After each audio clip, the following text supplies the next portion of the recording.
लीजिए माँ जी, खाना खा लीजिए। आपने कल से कुछ भी नहीं खाया है। अरे जब मेरे घर में तेरी जैसी मनहूस काला चेहरा लेकर घूमती रहेगी तो मैं खाना तो क्या पानी भी नहीं पीना पसंद करूँगी। माँ जी आपको जो बोलना है बोल लीजिए, लेकिन खाना खा लीजिए। नहीं, बिल्कुल नहीं। मैं खाना तभी खाऊंगी जब तुम राहुल को दूसरी शादी के लिए मनाओगी। माँ जी ये मेरे लिए आसान तो नहीं है। मैं अपने पति को अपनी ही सौतन लाने के लिए कैसे कहूँ माँ जी। लेकिन अगर आपकी इसी में खुशी है तो मैं राहुल जी को मनाऊंगी मेरी सौतन लाने के लिए, पर आप खाना खा लीजिए।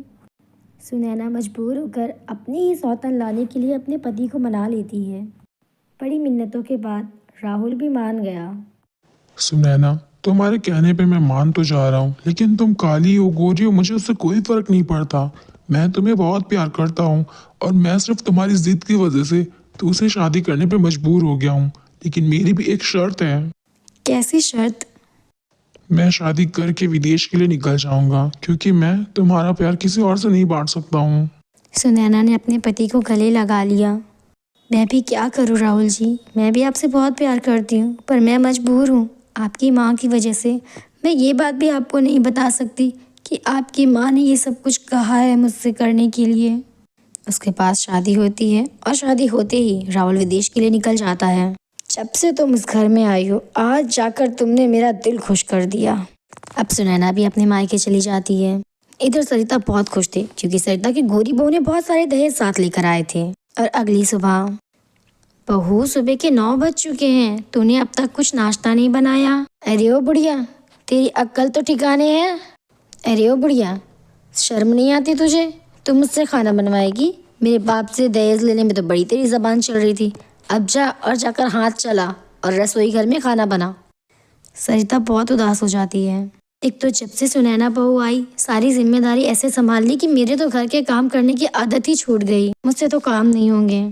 सरिता की गोरी बहू ने ऑनलाइन पिज़्ज़ा मंगाकर खा लिया और सरिता भूखी बैठी रही।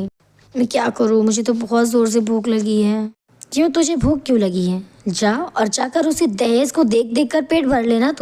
तूने उसी दहेज के लिए अपनी सीधी सादी भोली भाली सुनैना का दिल दुखाया है। तुझे तो कभी ऊपर वाला भी नहीं माफ़ करेगा।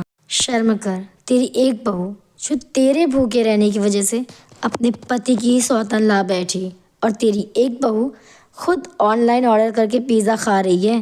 तुझे उसने पूछा भी नहीं। शर्म कर।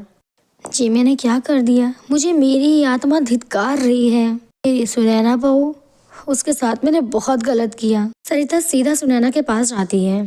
सुनैना मुझे माफ़ कर दे, मैंने तेरे साथ बहुत गलत किया। सुनैना तुम फिक्र बिल्कुल मत करो, मैंने जिस तरीके से तुम्हारी सौतन लाई है उसी तरीके से मैं उसे भगाऊंगी। उसके बाद सरिता ने जैसे तैसे करके अपनी गोरी बहू का डिवोर्स करवाती है। ये खबर सुनते ही राहुल वापस आ जाता है और सब मिलजुल कर प्रेम से रहने लगते हैं।